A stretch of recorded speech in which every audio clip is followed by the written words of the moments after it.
Actualidad argentina. Los primeros 100 días de Javier Milei.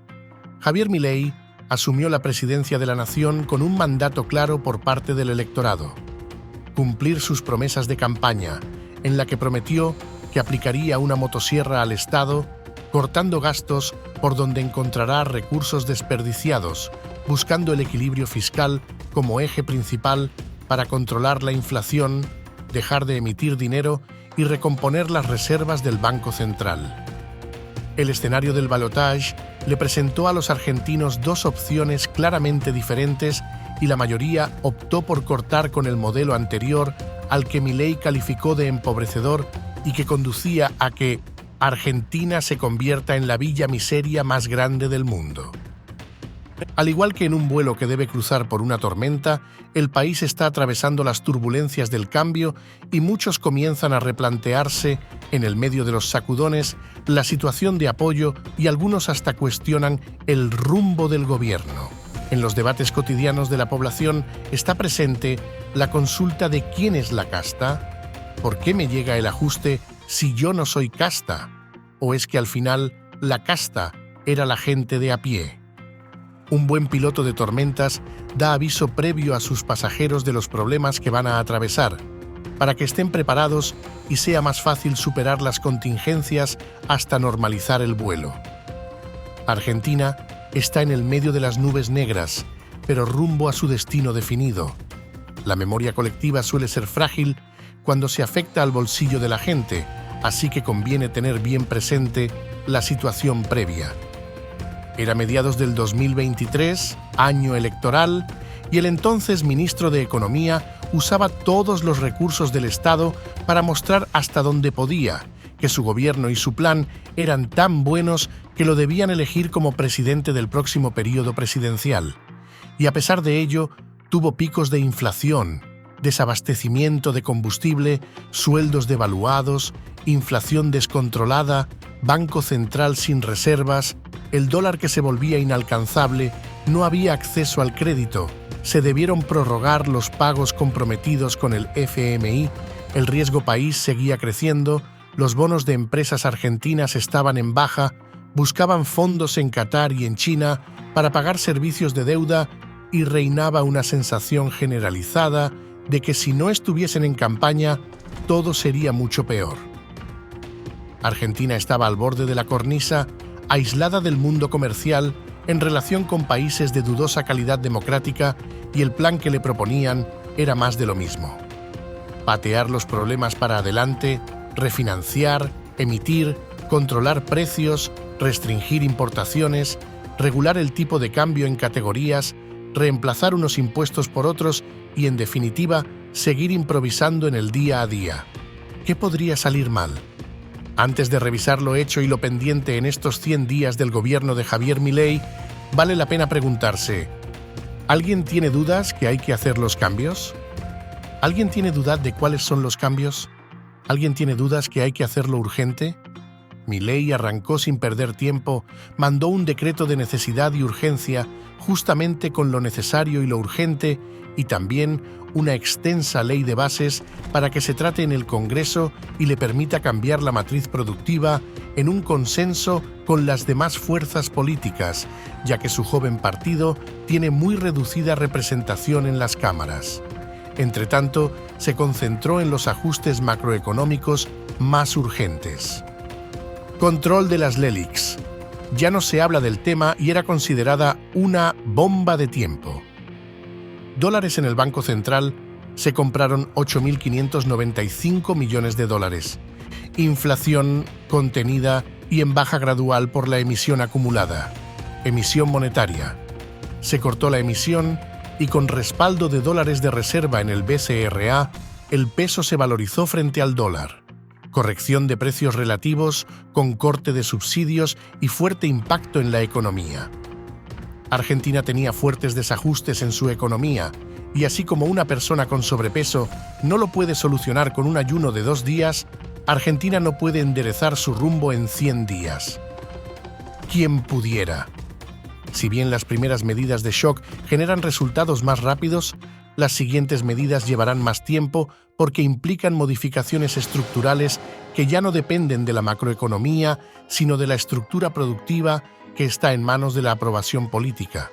La política del país se concentra principalmente en las cámaras de diputados y de senadores de la nación, allí donde los partidos políticos tradicionales tienen su representación en bloques y que la nueva fuerza, la Libertad Avanza, tiene escasos representantes y depende de los demás bloques para que le aprueben las leyes.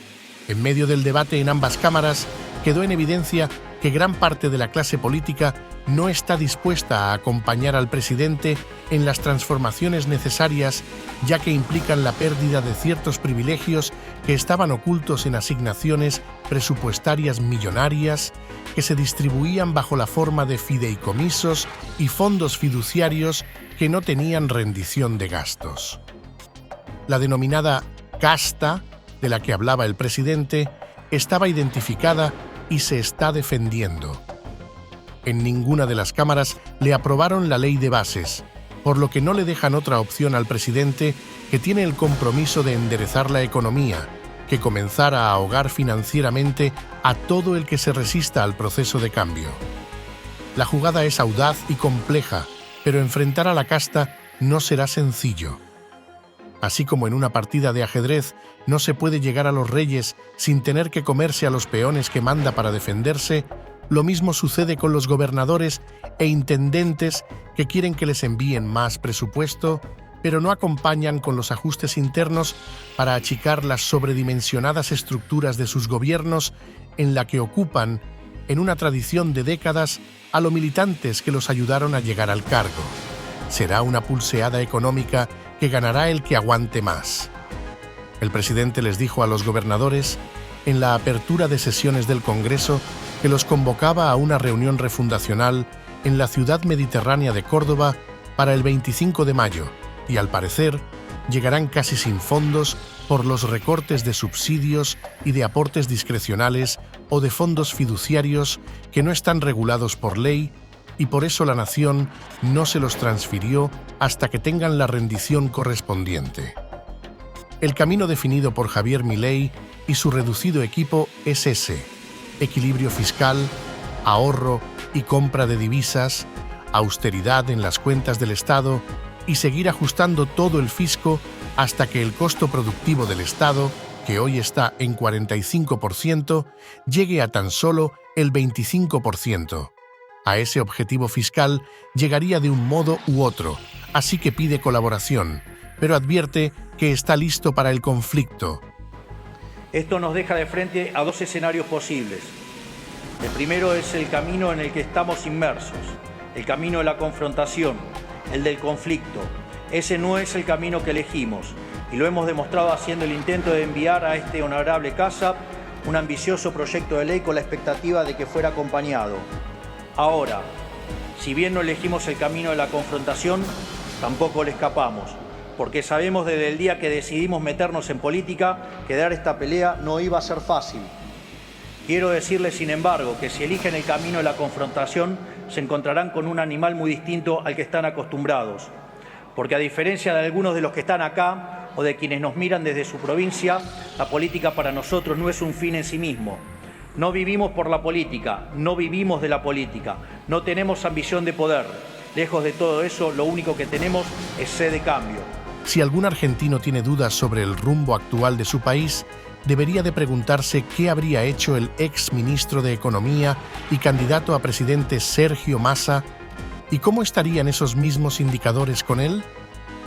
¿Cuál sería la inflación mensual? ¿Cómo afrontarían los vencimientos de las LELIQ? ¿Cuántos dólares tendría el BCRA? ¿Qué nuevo bono estaría por emitir para subsidiar a la población? ¿Cuánto dinero emitiría para poder pagarlo?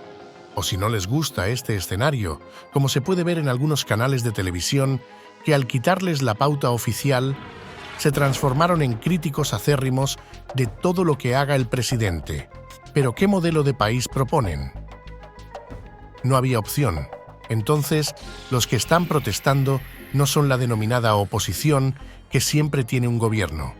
Son sectores que están defendiendo intereses personales y que los podríamos clasificar en dos categorías: los que pierden derechos adquiridos, jubilados que injustamente se les está licuando su sueldo, empleados públicos que no están teniendo paritarias, los beneficiarios ocultos de negocios, obra pública y empresarios prebendarios, militantes rentados diseminados en diferentes puestos, los medios de comunicación y algunos periodistas, los políticos que manejaban los fondos fiduciarios a escondidas, los políticos con ambición 2027, particularmente los gobernadores que en estos conflictos ganan exposición nacional para proyectarse en su carrera, la fuerte tensión que instaló Javier Milei en la relación con lo que en el gobierno llaman la política, en referencia a los diputados, senadores y gobernadores, y el presidente denomina directamente la casta,